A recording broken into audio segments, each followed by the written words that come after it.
Hello, good afternoon to Sir Elias. I am Muhammad Ajur Aswad from DEM Batch 33. Today I'm going to present about policy and procedure of OSHA. Firstly, for the introduction, this policy is the Occupational Safety and Health Act 1994. It was introduced to protect workers' safety and health at workplace. The act was passed in 1994 and enforced by DOSH. It applies to almost all sectors in Malaysia, especially industry with higher accident risk. My next point is OSHA 1994 implementation in Malaysia. Implemented by Department of OSH under Ministry of Human Resources.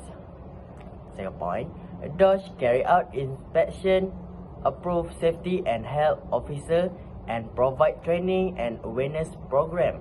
Workplace with more than 40 employees must establish safety and health committees led by Regulation Safety and Health Committees Regulation 1996. Control of Industrial Major Accident Hazard CHIMA Regulation 1996. Chemical Hazardous to Health Regulation 2000. Hello my respected lecturer and my fellow friends. My name is Melissa Narana Isa from batch 3033 DEM. Today my topic is problem identification. There are several issues that can lead to the development of the occupational safety and health policy. My first point is major workplace accident and industrial hazard. There are so many accidents in the workplace and sometimes it can be tragic. For example, the accident that happened in Malaysia, which is in 2021, the factory is on fire at Selangor. This is resulting in multiple fatalities and economy damage. Okay, my next point is high-risk industry, such as construction, manufacturing, and agriculture. This industry that consistently record as disproportionate number of facility.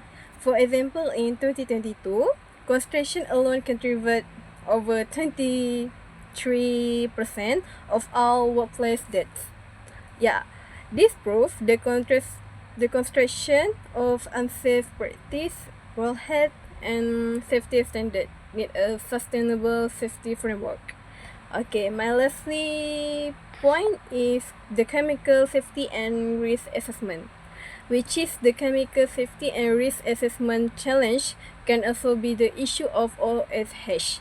The result is oversight of safety data sheets, aka SDS, in Malaysia is minimal.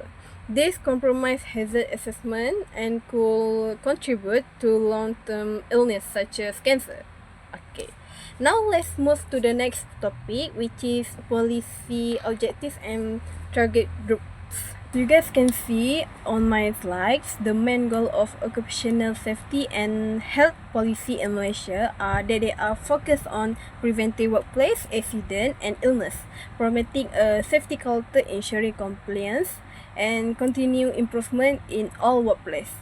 Okay, next, this group benefit from or are affected by the implementation and enforcement of occupational safety and health policy, such as Occupational Safety and Health Act OSHA 1994 and also Factories and Machinery Act aka FMA.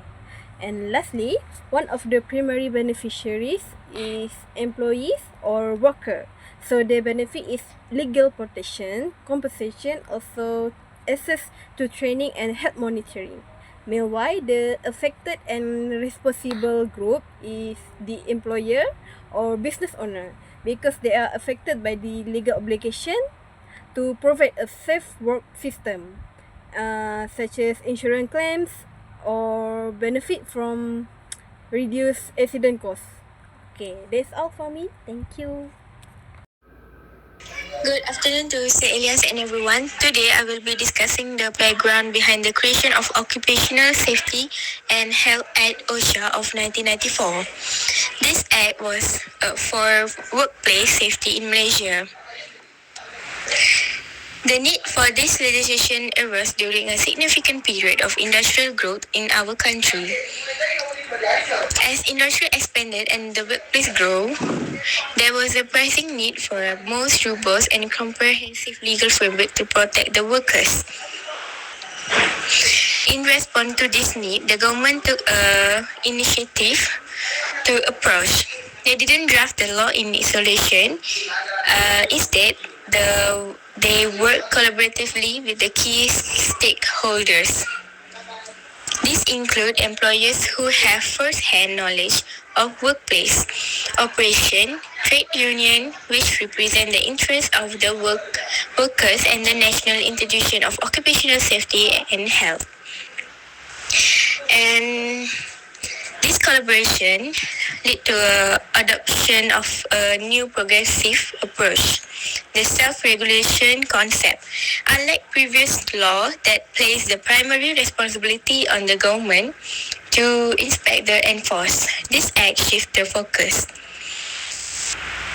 It established that employers are primarily responsible for ensuring safety in their own workplaces.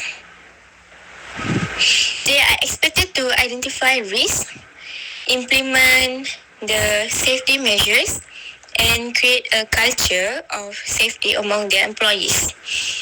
And this principle empowers organizations to manage their own safety more effectively and also more proactively.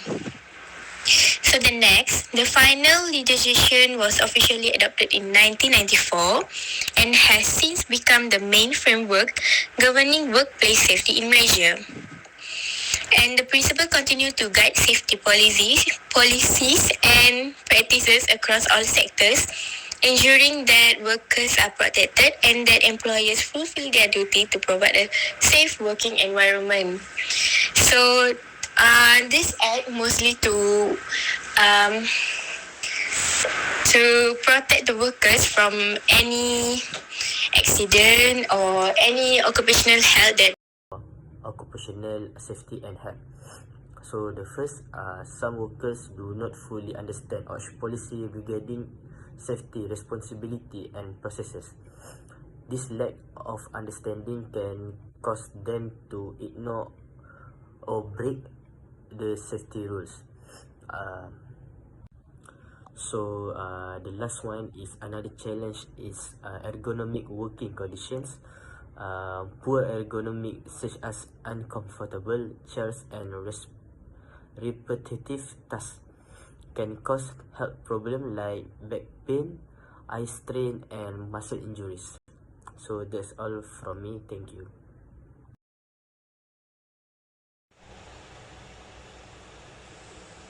Assalamualaikum. Good morning, good evening, and good night. My name is Muhammad Mishari bin Amiruddin. I'm from batch 33C. Our topic is about policy OSH, which is Occupational Safety and Health. And my point is about recommendation for our policy to improving. My first point is strengthening monitoring and evaluation system, which is regular monitoring and transparent reporting to ensure desired goals to be achieved smoothly and effectively. Other than that, it can also improve our decision making by allowing us to make a more effective strategy. It also can help us to enhance risk management, which is it kind of reduce the possibility for accident rate to occurring. Then it can also increase efficiency and cost by helping us to use the resource more efficiently and make a better operational performance.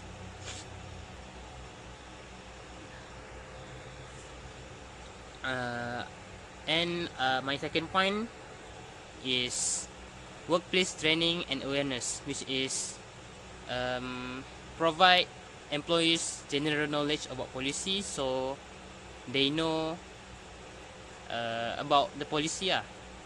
So then they just kan salahkan orang lain kalau apa-apa jadi kat orang. Okay, it's also help to reduce accident or risk maybe from occurring. Okay, that's all my point from the slide. Thank you.